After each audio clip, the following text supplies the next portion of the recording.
depuis le début du projet, c'est-à-dire avril 83 jusqu'à l'ouverture en 85, en décembre, et ça n'est passé. On était allé voir un conseiller à la Chambre de commerce et qui nous avait reçus, il nous avait dit vous allez ouvrir le cinéma à Château-Ormeau, vous êtes fous, ça ne marchera jamais. Là, il nous avait bien encouragé. Donc on lui dédie ce 40e anniversaire. On a eu quand même de la chance au départ, c'est que déjà la mairie a eu ce projet de centre culturel, la mairie nous a fait confiance, on était jeunes, on arrivait, on n'était pas du coin, et surtout on a bénéficié de la mise en place par Jack Lang à l'époque de l'Agence pour le développement régional du cinéma, qui a vachement aidé pour la création de cinéma dans les zones où il n'y en avait plus. Voilà, donc on a bénéficié, comme beaucoup de collègues, de cette période.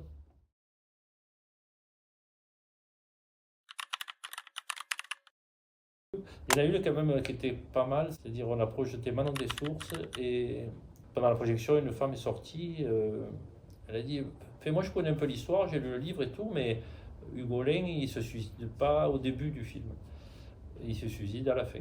C'est la salle d'Aubagne qui nous avait fait suivre le film, et ils avaient inversé la bobine numéro 1 et la bobine numéro 5.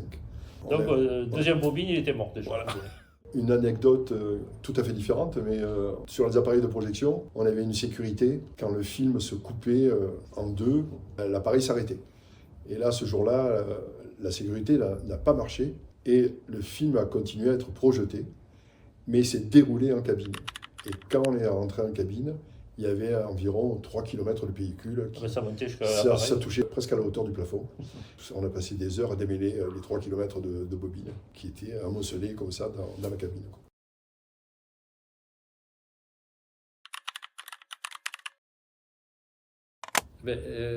Nous, on est des grands professionnels, donc on était à une projection professionnelle.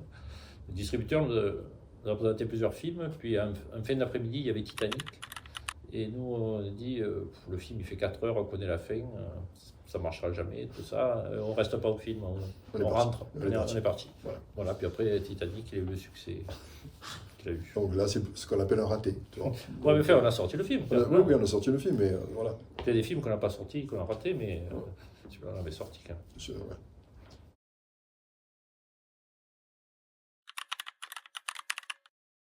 Et bon, pour moi, ça reste quand même un événement à la sortie d'Avatar. On a vécu une transition spectaculaire et un succès qui n'a jamais été dépassé, puisque c'est notre record d'entrée. Je crois qu'on a fait 16 000 entrées. On était pratiquement les seuls à avoir l'appareil numérique 3D. Et le matin, on s'était fait une projection que tous les deux. On s'est dit, là, on a quelque chose d'énorme. Et pourtant, on a senti que ça allait. Mais on ne s'attendait même pas à ce niveau. Lors d'un congrès, on a vu Intouchable, qu'on nous a montré comme ça. On a vu que c'était bien réalisé, que c'était bien foutu. D'ailleurs, on avait fait l'ouverture de nos rendez-vous d'automne avec ce film-là. Mais on ne s'attendait pas à un nombre d'entrées aussi spectaculaire, puisque on avait les 3 salles équipées en numérique. On projetait pendant des mois et c'était que des séances complètes. La file d'attente allait jusqu'au parking. C'est un truc qu'on a rarement vu au cinéma.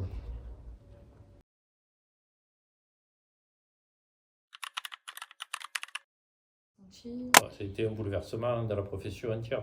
Nous, on pensait qu'on allait rester quelques années avec du 35 mm et du numérique.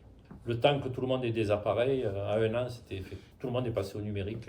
Et la chance que nous avons, c'est qu'avec le système français, le CNC a mis en place un plan numérique qui fait qu'on a été le seul pays au monde à faire une transition aussi rapide. En l'espace de 1 an, 1 an et demi, tout le parc français était équipé en numérique. Donc les copies 35 ont disparu assez rapidement. Et donc ça nous a permis d'accéder à des contenus alternatifs qu'on n'avait pas avant, donc les retransmissions d'opéra, les retransmissions de la comédie française, qui ne pouvaient pas avoir lieu précédemment.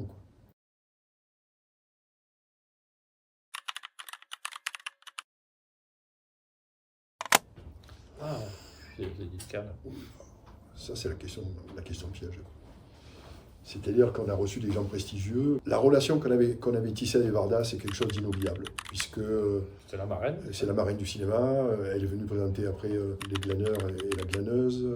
Moi, je suis allé la rencontrer à Paris plusieurs fois. C'est Visage Village. Qu'elle a tourné ici. Qu'elle a tourné ici, puisqu'elle nous a appelés en nous disant je suis en train de faire un moyen-métrage et je cherche des lieux un peu particuliers pour tourner. Et moi, je lui ai dit, écoute, on connaît quelqu'un qui peut peut-être t'ouvrir les portes de l'usine en sachant que l'usine va fêter ses 100 ans et tout et tout. Elle est venue, bon déjà, sa venue, ça a été un moment exceptionnel encore. Elle a visité l'usine, elle est sortie, elle a dit, on tourne. On tourne, et du coup, le moyen-métrage a basculé en long-métrage, puisqu'après, elle est allée filmer dans d'autres endroits et tout et tout. Donc, Varda et Doucher, oui, c'est vraiment une fierté indélébile, quoi.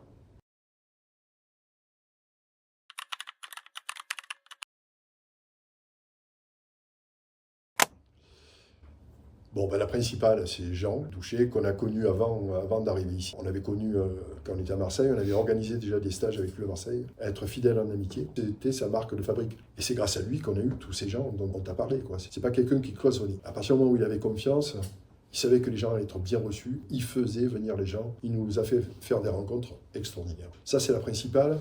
Aussi, je dirais, avec tous les gens qu'on a croisés ici. Déjà, l'équipe du cinéma, c'est une équipe qui est là en place depuis plusieurs années. Et puis, tous les gens qu'on a rencontrés ici, dès qu'on est arrivé, on s'est lié avec beaucoup de personnes et on peut dire qu'on a été bien accueillis. Et on a rencontré des gens vraiment formidables. Ouais, vraiment, on a été accueillis à bras ouverts. Et puis sur les cinéastes, oui, il y a eu Jean-Pierre Améris, il y a eu Guédiguian, bien évidemment, puisque lui, on le connaît depuis Marseille. Oui, il y a des gens avec qui on est en lien permanent, quoi.